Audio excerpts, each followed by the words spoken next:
Welcome to this recorded presentation covering the guidance for determining centre assessment grades for Essential Skills Wales Qualifications for summer 2020.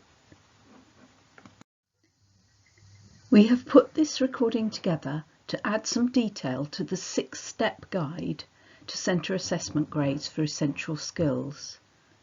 This recording does not replace the published guidance, which you should read carefully.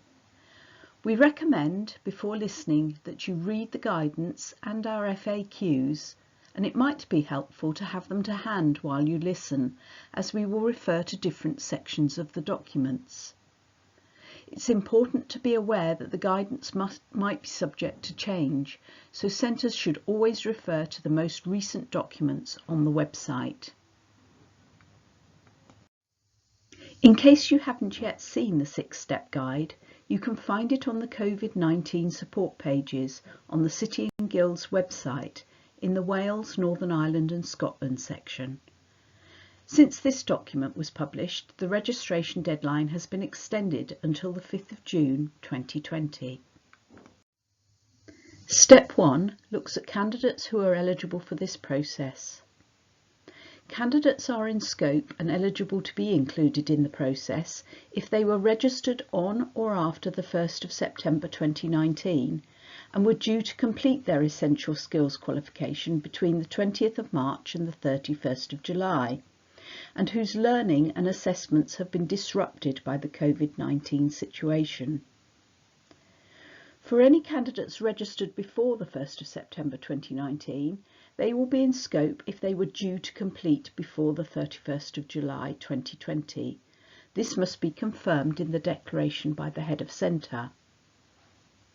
A reminder that all learners will need to be registered on their Essential Skills qualification with City and Guilds in order to be included in the process. And it is important to re-emphasise that these learners should be reflective of the assessment cohort you would have expected to be completing their qualifications in this period only. So centres must not submit centre assessment grades for any learners who would not have expected to take an assessment during this period. An important part of this step is also to establish that for those learners who are eligible, valid evidence is available for review for each component you would be judging and submitting a grade for. If valid evidence isn't available for any learner, it will not be possible to submit a centre assessment grade. Finally, for learners with special educational needs and disabilities, we understand that you may not have had the opportunity to record or gain approval for any of their needs. And for his entry-level assessment, you may provide any permitted support that would have been given to the learner and make any reasonable adjustments that would have been made to a learner in respect of their disability. Step 2. Deciding which approach is appropriate for individual learners.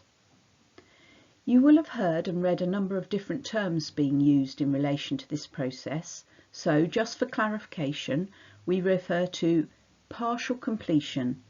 This is for candidates who successfully completed the controlled task or the confirmatory test for essential communication and application of number skills, levels 1 to 3, or the controlled task for essential communication skills, application number skills at entry level, and essential digital literacy skills and essential employability skills at all levels. Before the 20th of March 2020, they will be awarded the full qualification and will not need to complete the incomplete component. Centre assessment grades. This is for candidates who have not successfully completed the controlled task or the confirmatory test. They will be given a centre assessed grade. This is a provisional result that the centre submits to us where partial completion is not an option. And the term calculated grade is used to describe the confirmed grades that City and Guilds will issue following our quality assurance processes. Step 3. Partial completion. Candidates who are due to complete their qualification by the 31st of July, who have successfully completed either the controlled task or the confirmatory element by the 20th of March, can be awarded the qualification without completing the other assessment component, provided they were on track to complete before the 31st of July. For essential application of number skills and essential communication skills, the centre should have claimed the result for the controlled task on the walled garden for any candidate who had completed this assessment by the 5th of June. If the candidate has passed the confirmatory test, the centre does not need to take any further action regarding the controlled task. For essential digital literacy skills and essential employability skills, the centre should have claimed a result for any candidate who has completed the controlled task, even where they have not completed the structured discussion by the 5th of June. Centres must keep a record of which learners they have submitted for partial completion for potential quality assurance checks in the future. Where a centre has not claimed for the successful completion of a controlled task by the 5th of June deadline, then this candidate will need to be managed through the exemption process.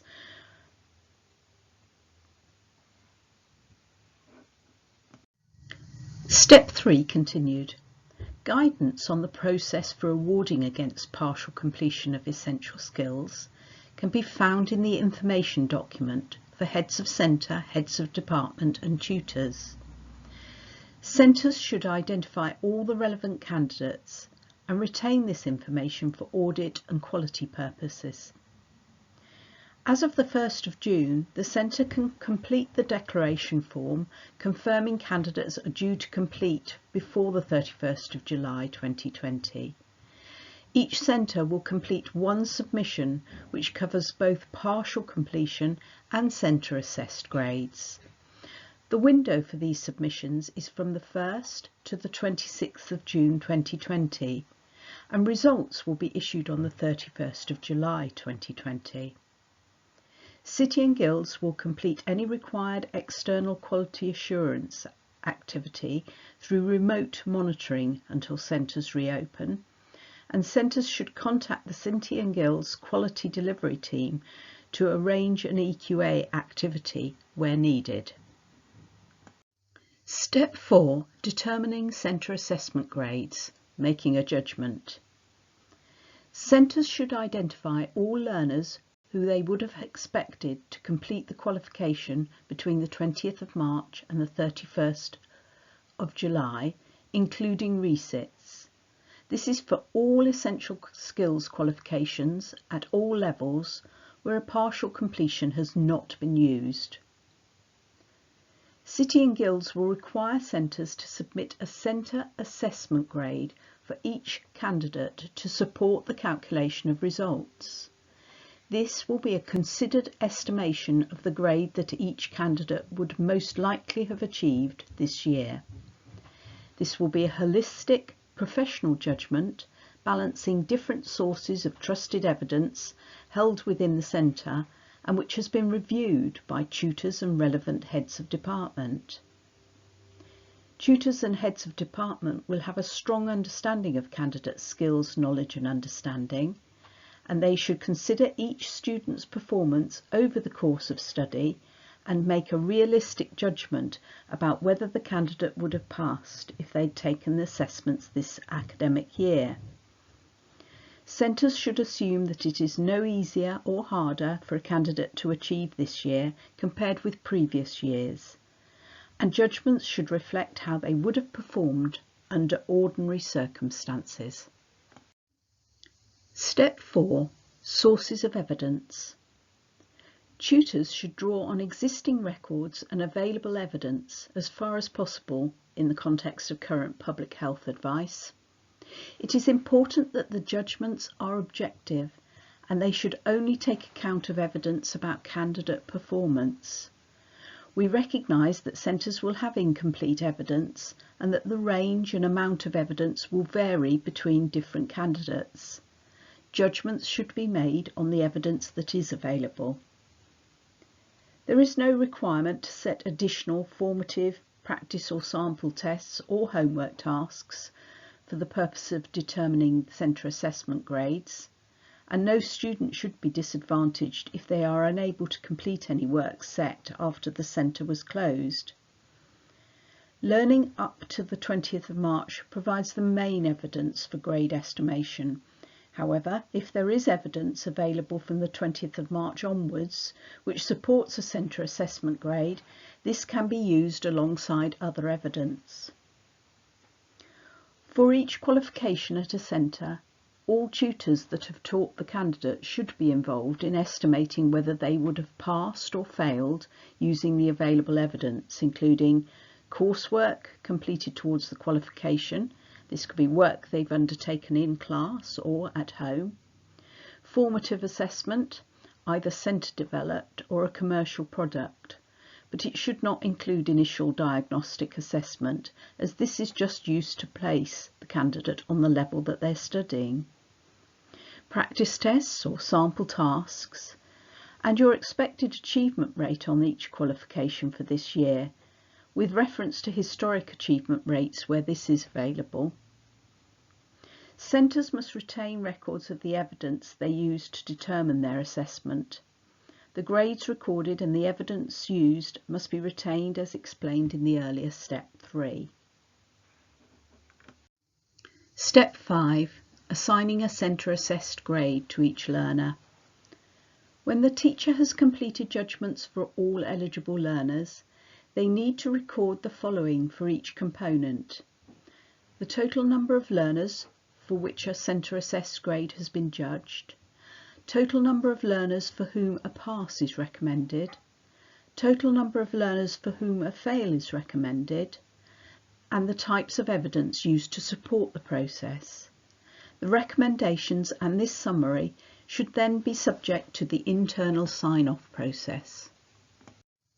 Step 6. Internal sign-off within centre. Departmental sign-off. Each set of centre assessment grades must be signed off by at least 2 tutors / staff members, one of whom should be the head of department, or where there is only one tutor or only one available, by the head of centre. Where a staff member might have personal interest in a candidate, for example as a relative, the heads of centre should make sure that additional controls are put in place as appropriate. Head of centre sign-off. The head of centre will be required to confirm that the centre assessment grades are a true representation of the student performance. If the head of centre is unavailable to do this, it may be delegated to a deputy. In reviewing these centre assessment grades, the head of centre should consider how the distribution of centre assessment grades compares with grades achieved by the centre in previous years. The head of centre will be required to submit a declaration confirming this when the centre assessment grades are submitted. The declaration should include details of the evidence that was used and a justification if the distribution is slightly different from previous cohorts.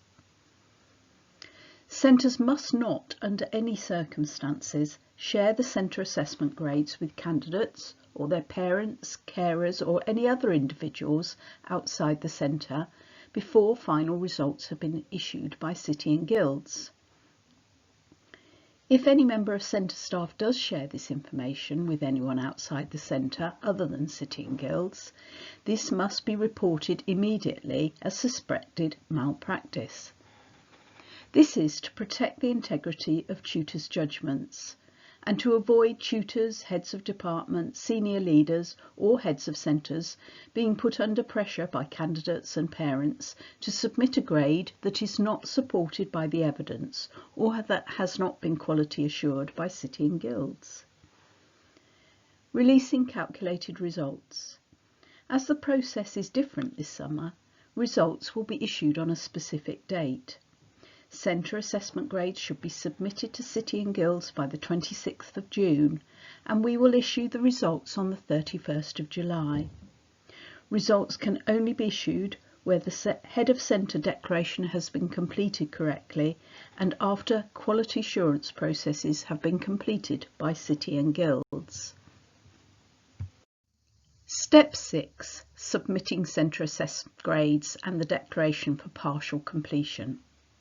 Centres must assign a grade to each eligible learner, and these records must be retained by the centre.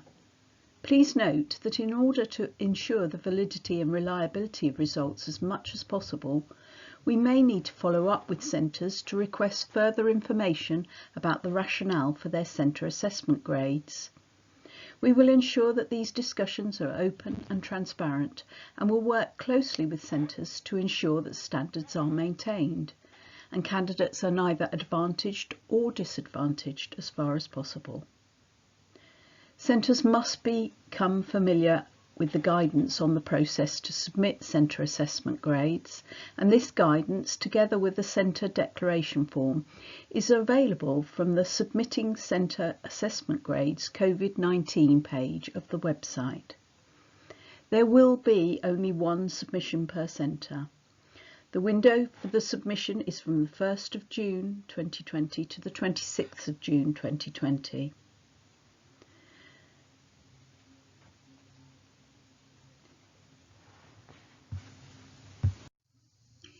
In addition to the guidance documents already referred to, there are a number of other documents that may be useful for centres in this process.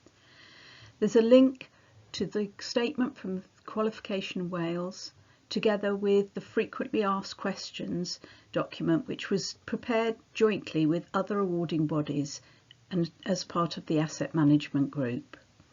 In addition, there's a link here to Ofqual's guidance around objectivity in grading and ranking, which might be useful to support teachers in preparation of carrying out this process. Guidance on mitigation for all our other maths and English qualifications can be found on the COVID-19 support pages. Finally, if there is anything in this presentation, the guidance, or any other support documents that isn't clear, do not hesitate to contact us. Our customer service team are on hand to support you by emailing centresupport@cityandguilds.com. Similarly, our business managers, direct sales and customer supporting teams are available to help you through this process. Please keep up to date by visiting our COVID-19 support pages. We will make changes and add new documents from time to time, so it is important to keep your eye on those pages. Thank you for listening. I hope you found this presentation useful.